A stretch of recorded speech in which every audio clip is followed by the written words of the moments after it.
Good morning, dear students. It is my second day and your second page of that topic at the high school. Yesterday, actually discussed about why Gandhi was really disliking the two subjects, cricket and gymnastics. Both were the compulsory subjects, but Gandhi didn't like that. Why he didn't like all those two subjects, and actually why these two subjects play a very important role in our to lead a healthy and happy life, how we can be physically fit. The notion of Gandhi, however, changed later on during his later part of life, and why actually Gandhi had such kind of disliking towards all those two subjects. Today we shall discuss about that. The reason for my dislike was my keen desire to serve as nurse to my father. So Gandhi had a keen desire. Keen desire means he had a great interest, or he was enthusiastic enough. Gandhi was enthusiastic enough to serve his father as a nurse, because his father was ailing then. So Gandhi had the intention, Gandhi had the willingness, he had the strong desire, he had the eagerness to serve his father. So as soon as the school closed, so just after the close of the school, Gandhi was to hurry back home. Gandhi was to hurry back home. He was always to be in haste. He was always to be in haste to get home and begin serving his father, because his father was suffering, was in the condition of illness. He was really ailing. So compulsory exercise, both gymnastics and cricket, those came directly in the way of his service towards his father. Compulsory exercise, both of those two subjects, both cricket as well as your gymnastics, those came directly in the way of serving his father, ailing father. So Gandhi disliked all those two subjects. I requested Mr. Jimmy to exempt me from gymnastics so that I might be free to serve my father. So Gandhi had a request. Before his headmaster, Edulji Jimmy, he requested him to exempt Gandhi. To exempt means, here you see, to make Gandhi free from all those topics, from all those compulsory subjects, because he could get the time to serve his father, and he would get the free time to serve his ailing father. So he requested his headmaster Edulji Jimmy to exempt him, to make him free from these two subjects. But he would not listen to me. Means Gandhi's request was not really paid any attention to. Gandhi's request was not really hinted to. The headmaster didn't pay any attention to Gandhi's request. So now it happened that one Saturday, when we had school in the morning. So what happened one Saturday? Gandhi had school also. That was the school day. On one Saturday, what actually happened? Gandhi had school, and when we had school in the morning, the school during that period actually sat in the morning session. And I had to come from home to school for gymnastics at 4 o'clock.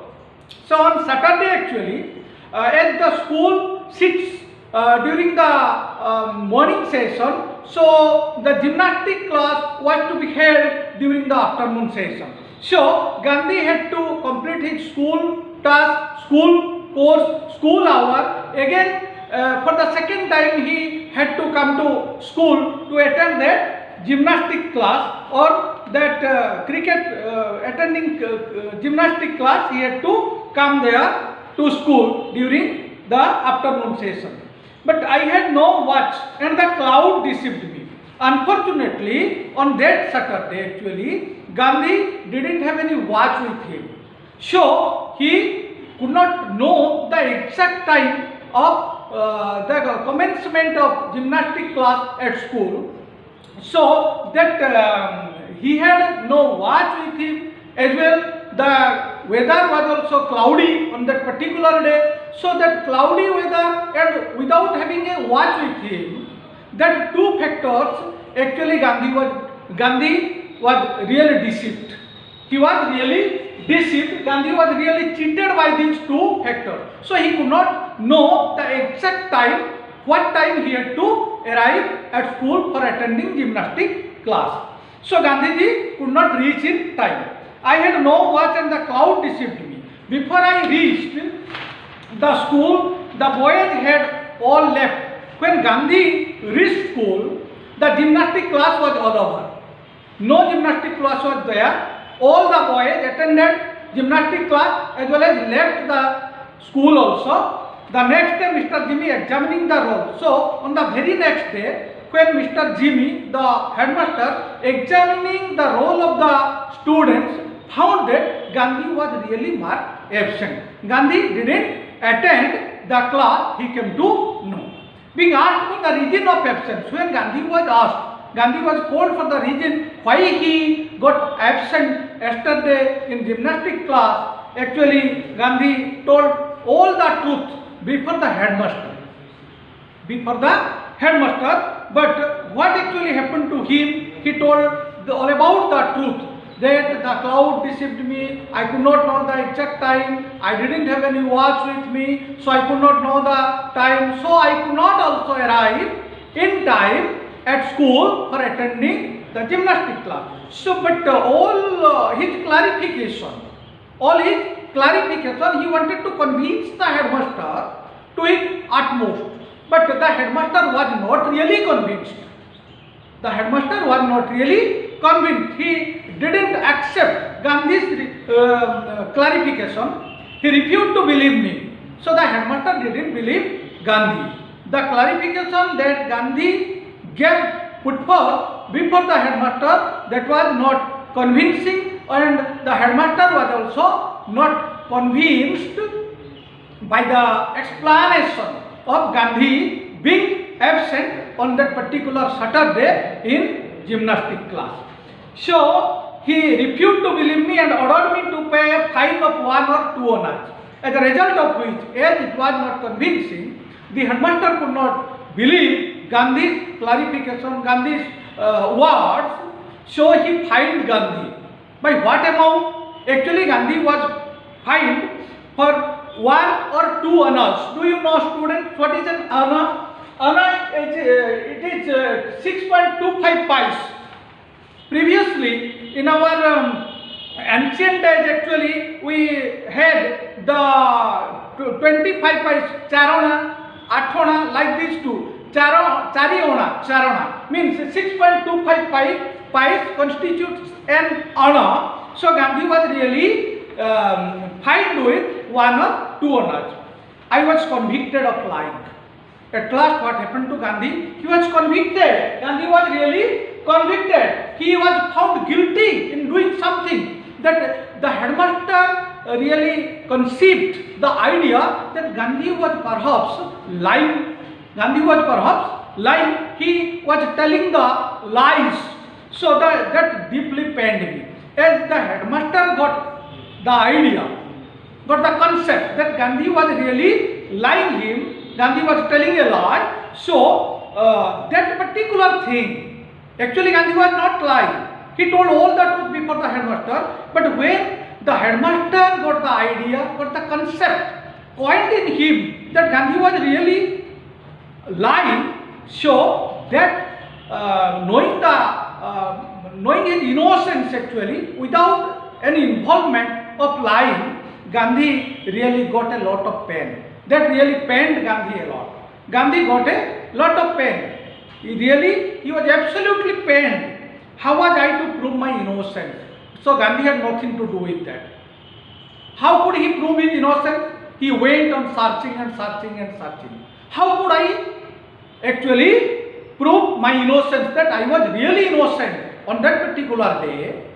I didn't have any intention to cheat, neither to the headmaster nor to the gymnastic class also. How could he prove his innocence? There was no way out. Gandhi could not find any way. I cried in deep anguish.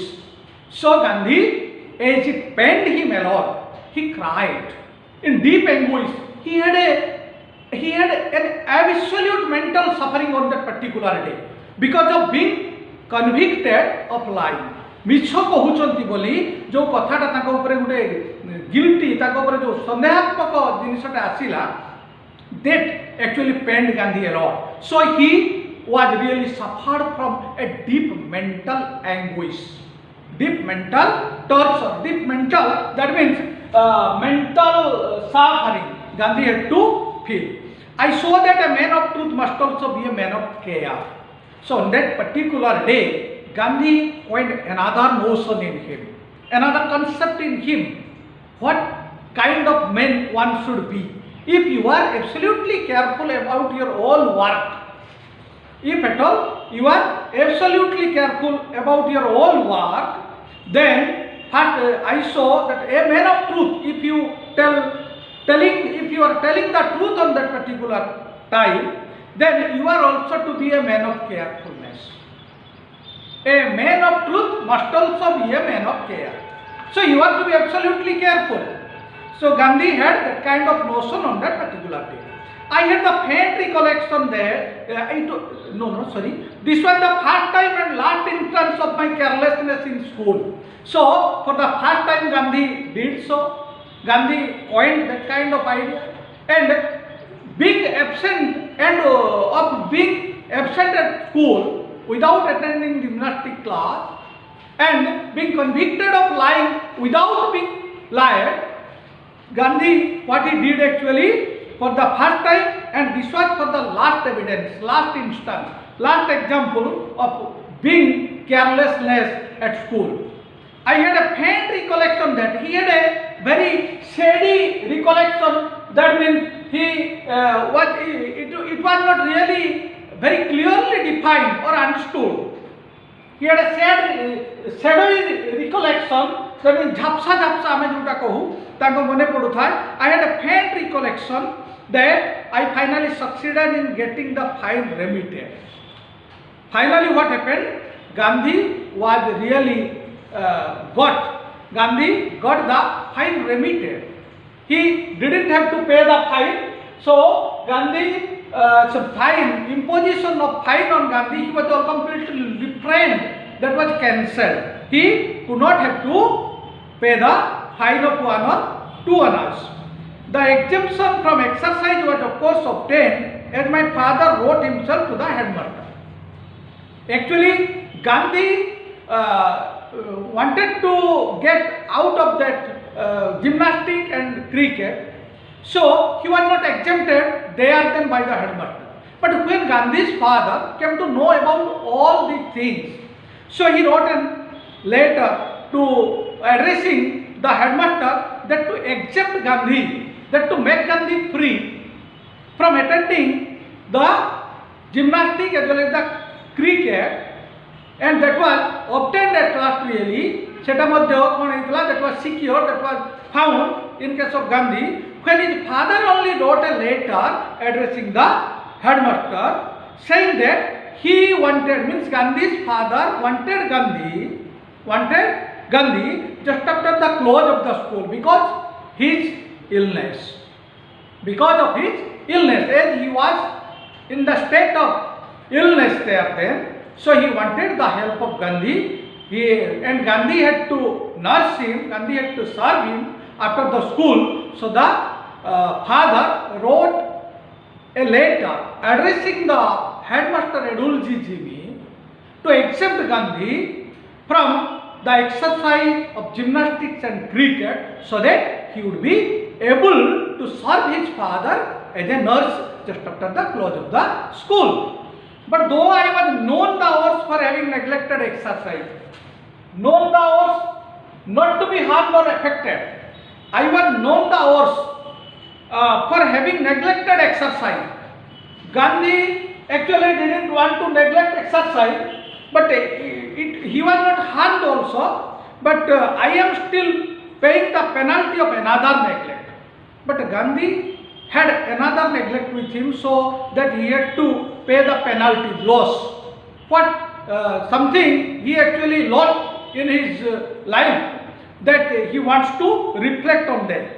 I do not know whence I got the notion that actually Gandhi didn't know, whence means when he had the notion, he had the concept, he had the understanding that good handwriting was not a necessary part of education. Gandhi had another false notion. What was the false notion? The false notion was Gandhi conceived the idea or concept that good handwriting is not a necessary part of education. Writing in a good hand to Gandhi is not a necessary part. It is not essential. It is not that so important. It was the concept conceived by Gandhi, but I retained it until I went to England. How long he had that with him? Unless and until he went to England.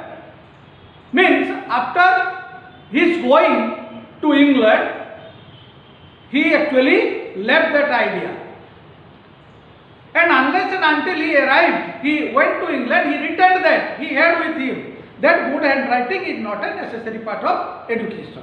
When later, especially in South Africa, later on, when he went to South Africa, Gandhi had been to South Africa, what for? For his barristery. So, especially in South Africa, I saw the beautiful handwriting of lawyers. When he had been to South Africa, then he saw that the lawyers born and brought up in South Africa, they always write in a good hand. They have their handwriting such a artistic way that Gandhi got all completely impressed. He got all completely influenced by all those handwriting when he came in contact with the lawyers there in South Africa. So I saw the beautiful handwritings of lawyers and the young man also who was born and educated in South Africa. The young man as well as the lawyers, those who were born and brought up as well in South Africa, they always write in a good hand.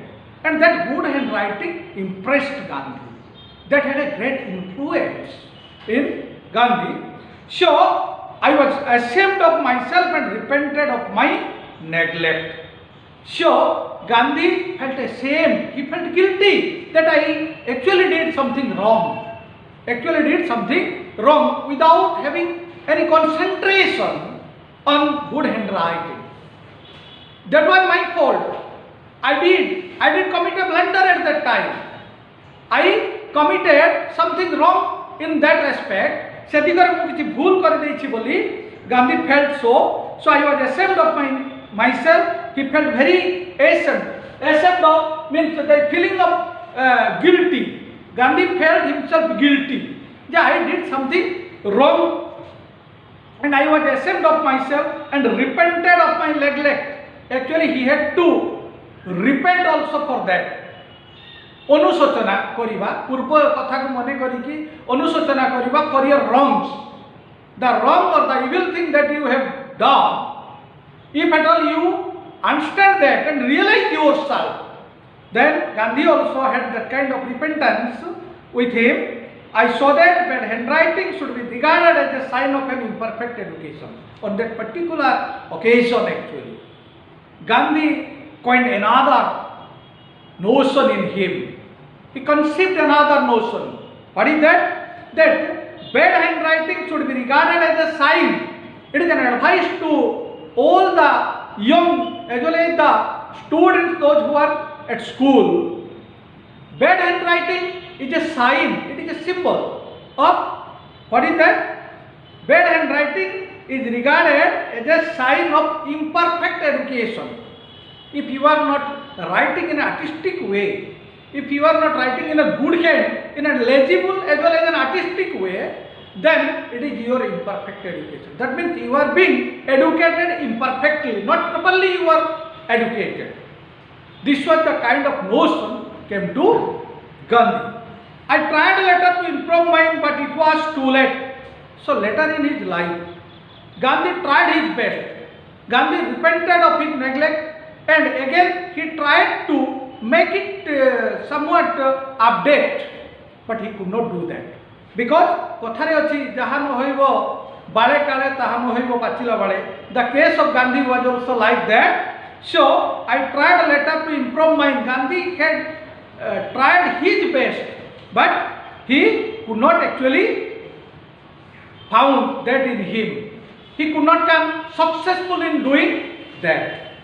So today it's the end, and another class we will have, and that will be the last of the at the high school. Okay, bye bye.